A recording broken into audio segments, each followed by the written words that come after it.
चंदन जी पूछ रहे हैं मॉर्पेन लैब के ऊपर सर बता दीजिए। मॉर्पेन लैब अभी तो साइडवेज है दोस्त। एक बार मॉर्पेन लैब 65 के ऊपर निकलेगा तब इसमें बड़ा मूव आ सकता है। और अगर आपके पास है तो एक स्टिक स्टॉप लॉस 52 का लगाइए। अगर ये टूटता है तो अच्छा खासा करेक्शन 45 तक हमें देखने को मिल सकता है। तो अभी बाइंग जोन नहीं है, सेलिंग जोन नहीं है। स्टॉप लॉस मैंने आपको बता दिया है। ऊपर 65 के ऊपर ही इसमें एंट्री बनती है, उसके पहले नहीं है। डाउन साइड में अगर 52 टूटता है तो 45 से 40 रुपीज तक वापिस ये स्टॉक आ सकता है।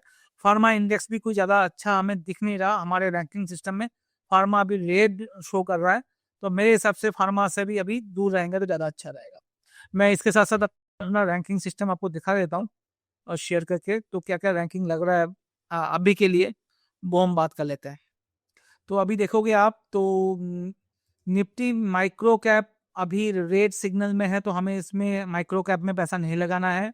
ऑटो स्टॉक्स में भी हमें पैसा नहीं लगाना क्योंकि येलो है, बाइंग भी आ सकता है, रेड में भी जा सकता है। आईटी सेक्टर में हमें कोई पैसा अभी नहीं लगाना ट्रेडिंग पॉइंट ऑफ व्यू से। मीडिया सेक्टर में कोई पैसा नहीं लगाना। मेटल में हमें कोई पैसा नहीं लगाना है। रियल्टी में कोई पैसा नहीं लगाना। एंड डिजिटल में कोई पैसा अभी हमें नहीं लगाना। ईवी सेक्टर भी अभी साइडवेज है, तो इसमें भी ज़्यादा कुछ नहीं है।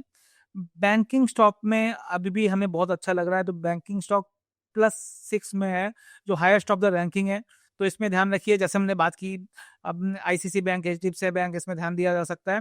फाइनेंशियल सर्विस जैसे बजाज फाइनेंस की हमने बात की, चोलामंडलम फाइनेंस, ये अच्छा लग रहा है हमें, इसमें ध्यान दीजिए।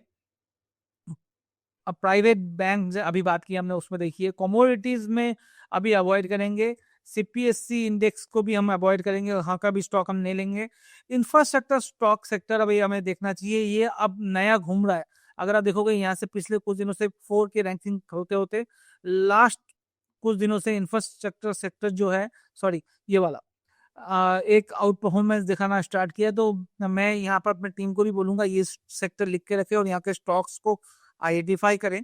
कौन से स्टॉक आउट मूव हो रहा है, क्योंकि नया घूम रहा है ये स्टॉक्स। तो हमें इसमें इंफ्रास्ट्रक्चर सेक्टर में स्टॉक आइडेंटिफाई किया जा सकता है जो आने वाले टाइम पर अच्छा परफॉर्म करेगा। सर्विस सेक्टर में भी आपको ध्यान देना चाहिए, यहाँ पर भी अच्छा लग रहा है। क्योंकि अभी जो यूएस और पाकिस्तान का जो भी हम एस्केलेशन देख रहे हैं, उसमें डिफेंस स्टॉक बहुत अच्छा कर सकता है। तो डिफेंस सेक्टर में मुझे लगता है थोड़ा सा ध्यान रखा जा सकता है। इसमें solar industry, HAL, BEL, BDL, ये सारे स्टॉक मुझे बहुत पसंद है। टूरिज्म सेक्टर में अभी अवॉइड करेंगे क्योंकि टूरिज्म में अभी नहीं देना है। क्योंकि रैंकिंग में आप देखो 6 से रैंकिंग धीरे धीरे 2 में आ चुका है। आप इंडियन होटल का भी आप देखोगे 850 का शेयर 720-30 में आ चुका है, जबरदस्त करेक्शन उसमें दिख रहा है। और बाकी टूरिज्म सेक्टर स्टॉक में भी ज्यादा कोई मूव हमें दिख नहीं रहा। रूरल जो इकोनॉमी में कोई जो सेक्टर स्टॉक काम कर रहा है वहां पर भी हमें अभी कोई लेने का अपमूव नहीं दिख रहा, तो इसको हम अवॉइड करेंगे। निफ्टी 50 के जो स्टॉक्स है उसमें तो हम आप फोकस कर सकते हो, पर निफ्टी नेक्स्ट 50 हो वहां पर अवॉइड करें। 100, 200, 500 के स्टॉक्स ठीक है। स्मॉल कैप इन स्टॉक्स में अभी भी हमें पेन दिख रहा है, -4, और मिड कैप में भी -2 का है। स्मॉल कैप सेक्टर में अभी भी हमें पेन दिख रहा है यहाँ पर। तो इस जगह पे आप रखिए ध्यान, और यहाँ पर थोड़ा सा अवॉइड करके चलेंगे। पीएसयू में कैनरा बैंक का अच्छा रिजल्ट आया, but bank of Baroda, SBI का रिजल्ट अच्छा नहीं आया। तो अभी तो अवॉइड करके चलेंगे। हेल्थ केयर सेक्टर में अवॉइड करेंगे। फार्मा सेक्टर मैंने बोला जैसे अवॉइड करके चलना है। ऑयल एंड गैस सेक्टर को अब थोड़ा सा इंप्रूवमेंट दिख रहा है, तो थोड़ा बहुत एचपीसीएल, बीपीसीएल, आईओसी में आपको ध्यान रखना चाहिए।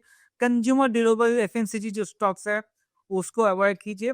एनर्जी सेक्टर को भी अवॉइड करना ही सही रहेगा। बाकी अगर आप देखोगे कैपिटल मार्केट का जो स्टॉक्स हैं वो थोड़ा सा अच्छा कर रहा है। जो कैपिटल गुड्स हैं वो थोड़ा सा अच्छा कर रहा है, तो वहां पर आप ध्यान रखिए। तो मोटा मोटा, और लॉजिस्टिक सेक्टर में कुछ ही स्टॉक्स हैं वहां पर आप ध्यान रख सकते हैं।